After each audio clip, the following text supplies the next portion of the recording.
Hi guys, welcome back to my channel. I'm Heather and this is the second video in my Emetophobia Thrive Journey series. Things have been going pretty slowly the last couple of weeks. I am in the accounting field, so this time of year is really hectic for us. So I'm not able to devote as much time to the program as I would like, but the title of the video, it doesn't matter how slowly you go. The rest of that is only that you don't stop. So that's really been my motto the last couple of weeks is I may only be able to read a paragraph here, a paragraph there, but that's okay as long as I don't stop. I'm okay with slow progress. Obviously trying to rush through this program the first time did not serve me well. So the first time I went through it, I read everything so fast. I wanted to get to the end, to the answer. And that answer is not at the end of this book. The answer is within every page and every word. There's not a wasted sentence in this book. You really do need to read it, comprehend it, do the actions, do the exercises, and understand it. If you don't, seek out a consultant. My consultant is Claire Rogers. She's been fantastic. I had my second appointment with her this morning. I'm really enjoying working with her. So one thing that she had suggested, because I am doing my journal every day, one thing that she suggested was that in the morning I do my first section of the Thrive Journal. So this first portion of page 1 of each day, it's called Establishing a Thriving Attitude, and that's exactly what it is. You want to establish your attitude for the day, your positive attitude for the day. You want to decide what kind of day you want to have, how you're going to get there, and personally I have a couple of mantras that I do every morning. The first one is just really simple. I say it to myself, as I'm feeding my horses and as I'm going about my business in the morning, and then, in the showers when I do my visualizations, I think about what kind of day I want to have, how I want it to go. I visualize myself calmly making it to work and calmly getting into work and settling in for the day and getting a lot of things done. And then I also do my positives. I do my positives probably 2 to 3 times a day, which is not enough. Rob says in the book 5 or more times a day. So I'm going to work on that as well. But then, at the end of the day when I get home, which is sometimes pretty late, by the time I feed my horses, myself, take care of the dog, and spend some time with my husband, I have enough time to do the rest of my journaling and maybe a paragraph or 2. But that's okay, as long as I don't stop moving forward. I've been going on one of those support forums. You really shouldn't do that. There's a lot of really nice, supportive people there, but there's also a lot of things that they support your negative thinking. They're colluding with your beliefs. They're helping you with your safety seeking and your coping behaviors. And a lot of people go on there and say, "Oh my gosh, I feel so sick. Am I going to get sick? Am I going to get sick?" And people trying to help will be like, "No, you're not going to get sick. Oh, it's just nerves. It's just this. It's just that." They're not your doctor. They're not you. And no one can guarantee that you won't be sick. Period. That's what this phobia is about. We're out of control. We cannot control that. We can't say with 100% certainty that it will not happen, because we don't have that power. Another thing that I kept seeing was they'll talk about the things that they've tried. CBT, there's another recovery program, there's Thrive, there's tapping and hypnotherapy. There's several different versions of counseling and therapy and psychotherapy, and a lot of it they'll say, "Well, it didn't work for me." Did you work for it? Did you work for it? First time around, I put about 50% effort in, and I'm better, but I worked for it. Not real hard. But that's my question to you is, did you work for it? If you tried it, did you work for it? Or did you just read it and expect to get better? You can't just read a book or take a pill. That's not going to make it go away. That's not how this works. Not getting paid for this. I really do believe in this program. I've seen improvement. Like I said in my first video, I've seen progress. I am making progress.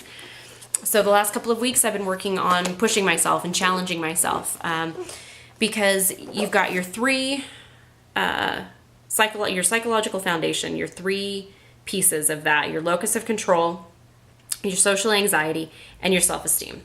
So I'm really working on strengthening my foundation. That's where I need to put my focus on right now. So I'm working on the social anxiety and the self-esteem. We have a benefit that we go to as a family every year. It's a cause that I'm very passionate about. And last year, I didn't go at all because of this disorder I've created in myself. I didn't even leave the house. My husband and my parents and my in-laws and everybody went without me. It was a really lonely night. I was just here by myself, wallowing in my self-pity. So this year I went. I didn't have any expectations. I didn't have any, set time limit. I had to stay there for 20 minutes or 30 minutes, or I had to do something specific. I spent some time, Coué's Law. I was envisioning everything positively. I was staying calm and enjoying the event. And so I spent, a good week in my morning showers. Instead of visualizing my day at work, I was visualizing the event. And when I got there, I didn't look for the bathrooms. I didn't look for a trash can. I didn't feel uncomfortable to any great degree. It was obviously, I've got some social anxiety, so it was a little bit uncomfortable, but certainly very tolerable. I went through and did the silent auction stuff and looked around and we socialized. I had a full meal buffet style, which is pretty difficult for me to be around food that other people have prepared and that other people are touching and walking by and breathing on. And so I did that. I ate a full meal. It was really good. I even had 2 desserts. It was a really good event. I enjoyed my family and my friends. And but towards the very end of it, I was tired. I'd had enough. My husband was saying something about how the coffee didn't agree with him or something. It was upsetting his stomach, and he went off to the bathroom. And so automatically I started to let it get into my head. I started to go down that path where I was just thinking about it, and I was tired. I wasn't really able to calm myself down. And so I did. I took my mom and I left early after I checked on my husband and made sure he was fine. My husband and my father and everybody stayed, and it was about another 15 minutes. So I made it through 90% of that event, and that's a huge win for me. That is a huge win. Last year, 0%. This year, 90%. Next year, who knows, 110%. I may stay after. So that was a really big thing that I've been processing the hell out of since last Saturday night. And then the following day for the brunch, we've had a family member with some pretty significant health issues. So my mother-in-law made plans for a brunch, and it was pretty early the following morning. I don't like to be messed with in the morning. Mornings are tough for me. So, we get ready, and begrudgingly, I'm stomping around, I'm being bitchy, I'm being pissy and moany, and just don't want to go. And so we get in the car, and it's about a 45-minute drive there, not a big deal. But, I'm starting to get anxious, and I'm starting to feel sorry for myself, and I'm feeling dizzy, and I don't want to go, and, I'm starting to cry, and I just feel uncomfortable, and I don't want to do it. And my husband is sitting there holding my hand in the passenger seat, and he's saying to me, this is my family. I have to go, but you don't have to. We can turn this car around. We can go home, and I can drop you off, and it's okay. It's fine. We can do that. And as I'm sitting there with tears rolling down my face, being pissy and bitchy and moany, why? My husband needs me. He took his vow very seriously, for better or worse, and he's offering to, give of himself and be late to the function and bring me home and make excuses for me. And I just couldn't do that. I decided that I needed to buck up, little camper, and go. It's not all about me. This life isn't all about me. So I decided to step outside of myself. And by the time we got there, I had stopped crying. I was still kind of bitchy. But I went ahead and I went in and I greeted everybody. And about 10, 15 minutes into being there, I was fine again. Yeah, I'm going to a food-oriented event. So yes, it's going to be a little strange if I don't eat, but it's my family. My family wants the best for me. They just want me to be healthy and happy. And if they're looking at me, it's because they're concerned. It's not because they're judging me. So I went ahead and I sat down to eat, and I did eat. I ate a full meal. I had seconds of something. Then we spent the rest of the afternoon talking, and I really did enjoy myself, and I'm glad that I did that. In this life, it's not all about us. It's about the people we love and we care about, and that care and love us too. And so I'm using that as part of my strength as well. We spend so much time thinking about ourselves and how we feel and how upset and awful we feel and how we can't possibly cope. And we can and we will. This is a really strange disorder. It is a really strong disorder. The mind is a very strong thing, and it can create a lot of things: the dizziness, the stomach, the everything. For me, I'm spending some time getting to know my body. So if my stomach hurts, I'm not automatically jumping to the conclusion that I'm going to be sick. I'm slowing myself down now, and I'm thinking, why does it hurt? Is it gas? Do I have indigestion? Do I have reflux? Did I eat too much? We have thousands of stomach aches in our lifetimes. Do we ever throw up? Usually not. We're not very throwy uppy people. So, I'm working on that as well. The physical symptoms are probably the hardest for me right now, between the pain and the dizziness. The dizziness is what really gets to me and what really drags me down. I'm working on that. Just today, I was feeling really dizzy, even through my appointment with Claire. And, I could have sat home.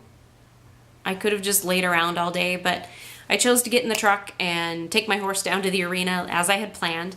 And I even loped my horse.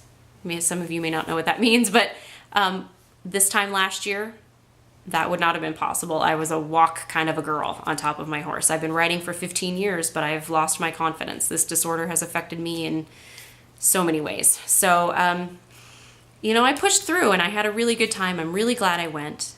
Right now, I still feel really shitty. I feel really dizzy and uncomfortable, and went and took a shower, and that didn't really help a whole lot. Of course, I'm thinking in the back of my mind about the girl at work who got sick. We don't even share the same bathroom. She didn't just go get sick and then come in the kitchen and eat, So the likelihood of me catching anything from her is pretty darn low.